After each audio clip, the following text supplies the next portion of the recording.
শিবাকে যেদিন দলে নেব সেদিনই হারবো। আমি তো একটা গোল দিয়েছি না, আর দুটো গোল তো তোর জন্য খেলাম।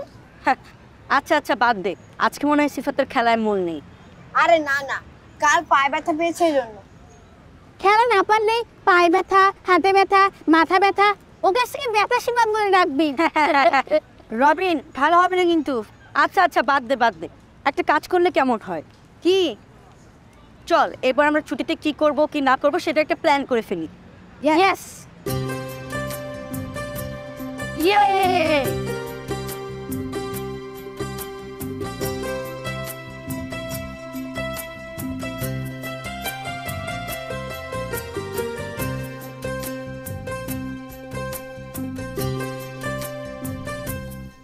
বুলবুলি, এই বুলবুলি, জি খালাম্মা। দেখো এমিল দুধ খায়নি। হায় আল্লাহ, যা ভাবছিলাম কত কইরা কইলাম কিন্তু খাইলো না। আচ্ছা ঠিক আছে। খালাম্মা সকাল থেকে যে রং নিয়ে বইছে আর ওটার নাম নাই। ওই যে কি জানি বানাইছে পনিরে দিব, আবার কত কিছু নিছে, ওগুলা নাকি পনিরে দেখাইব। খালাম্মা তয় আমগো এমিল বাবার হাতের কাজ কিন্তু খুব সুন্দর। এই যে ডিমের খোসার উপরে কি সুন্দর করে ছবি আঁকছে। আমি এখন থেকে ঠিক করছি ঘরের ভিতরে যত ডিমের খোসা হইব সব এমিল বাবারে দিমু, আমার ছবি আঁকা দিব। আচ্ছা ঠিক আছে, তুমি এখন যাও। ঠিক আছে।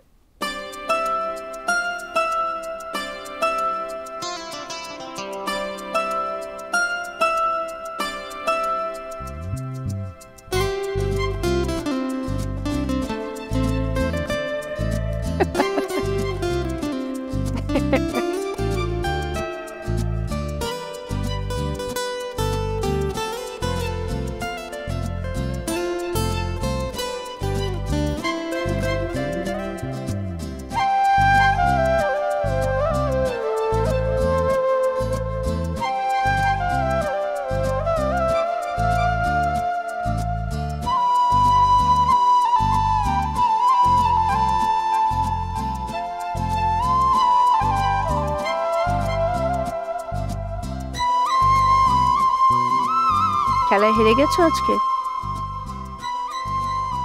তাহলে ফুটবলের খাওয়া ছেড়ে দিয়েছে কেউ? রাস্তায় মানুষকে বিরক্ত করলে এরকমই হয়।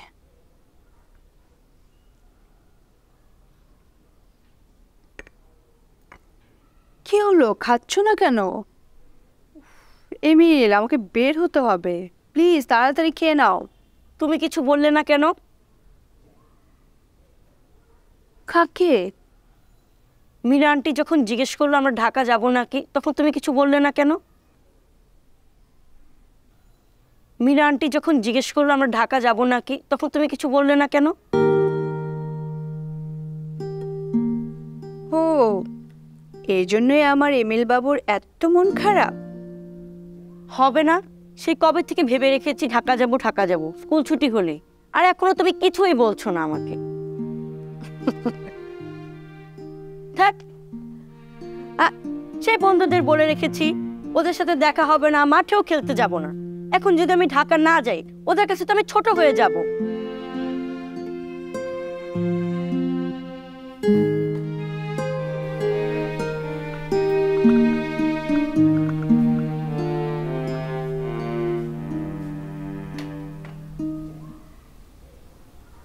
শোনো, আমি এখন একটু বের হচ্ছি। সন্ধ্যার পর দোকানে কিছু কাস্টমার আসবে, তুমি নাস্তা খেয়ে পড়তে বসবে। রাতে এসে আমি তোমার সাথে কথা বলবো। মা, তাহলে কি আমাদের বেড়াতে যাওয়া হবে না? আমার কাজের চাপ কিছুটা কমুক, তারপর আমি জানি এবারও আমাদের আর বেড়াতে যাওয়া হবে না। আমাকে তুমি কখনো সময় দাও না, আমার থেকে তোমার কাছে কাজই বেশি ইম্পর্টেন্ট।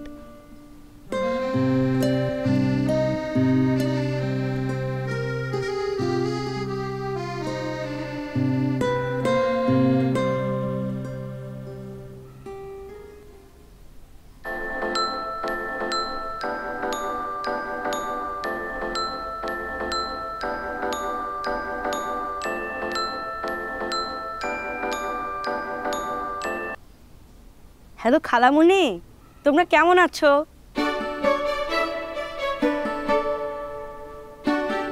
হ্যালো হ্যালো হ্যালো, আমরা ভালো। তোরা কেমন আছিস এমিল? শুনলাম তোর ঢাকা আসা নাকি ক্যান্সেল হয়ে গেছে। তুমি কি করে জানলে? আম্মু ফোন করেছিল নাকি? হ্যাঁ, তোর মা তো খুব ব্যস্ত রে। আবার তুইও নাকি একা একা আসতে ভয় পাচ্ছিস। এত বড় হয়েছিস, তাও একটা ভিতর ডিমই রয়ে গেলি। ভয় পাচ্ছি মা? পনি, আমি পনির মা। আর আমি এমিল ভূত, তোর ঘাড় মোটকে খাবো। দেখ, এবারও তোমাকে বোকা বানাতে পারলাম না। কি করে বুঝতে পারো তুমি? আচ্ছা, তুই কি আমাকে জ্বালাতে ফোন করেছিস? না তো, ভেবেছিলাম তুমি এবার ঢাকা এলে আমার নতুন সুন্দর সাইকেলটা তোমাকে দেখাবো। তুমি তো আবার সাইকেল চালাতে পারো না। অসুবিধা নেই, আমি শিখিয়ে দেব। বয়ে গেছে তোর সাইকেলে চড়তে। চড়বে কি করে? তুমি তো আসতেই পারছো না। আমাকে ট্রেনে তুলে দিলে আমি ঠিকই তোমাদের বাড়িতে যেতে পারতাম। আচ্ছা ঠিক আছে, তুই ট্রেনে না এসে তুই তো তোর সাইকেলেই আসতে পারি। যাবো, সাইকেলটা দেখাতে হলেও যাব। আচ্ছা ঠিক আছে, এখন ফোন রাখ, আমার আর কথা বলতে ভালো লাগছে না। রাখলাম। এমিল শোনো, ফোন রেখো না। বল। জানো, আমারও খুব মন খারাপ। কেন? আর কতদিন তোমার সাথে ফোনে ফোনে ঝগড়া করব। এবার ভেবেছিলাম তুমি ঢাকা এলে সামনাসামনি ঝগড়া করতাম। হয়েছে, এখন আর ঝগড়া নিয়ে ভাবতে হবে না, আমি রাখছি। ওকে।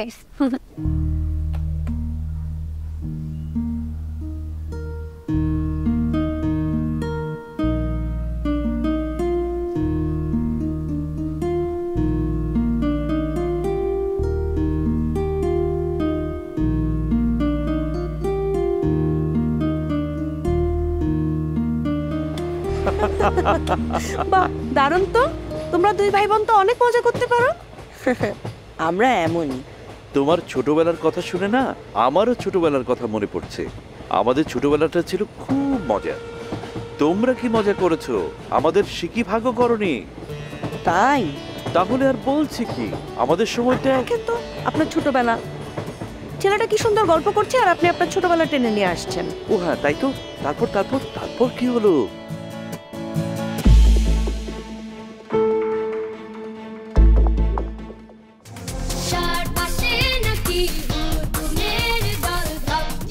তোর জন্য একটা সারপ্রাইজ আছে। কি সারপ্রাইজ? ওরে দুষ্ট ছেলে, তুই ঘুমাসনি? সারপ্রাইজের কথা শুনে একেবারে চোখ মেলে গেল। মা বলো না কি সারপ্রাইজ। না, এখন আমি বলবো না, সময় হলে জানতে পারবি। মা প্লিজ বল না। পরে বলবো। তারপর সারপ্রাইজটা কি ছিল? এইটা ট্রেনের টিকিট। তুমি এত চিন্তা করো না মা, এমিল বুদ্ধিমান ছেলে, নিশ্চয়ই একটা না একটা ব্যবস্থা করবে। আর এমনও তো হতে পারে যে ওর ফোনে চার্জ নেই। আচ্ছা মা, খালামুনি যদি এমিলকে ফোন করে না পায় তখন? দুরন্ত। ফেসবুকে ফলো করো এবং ইউটিউবে সাবস্ক্রাইব করো দুরন্ত টিভি।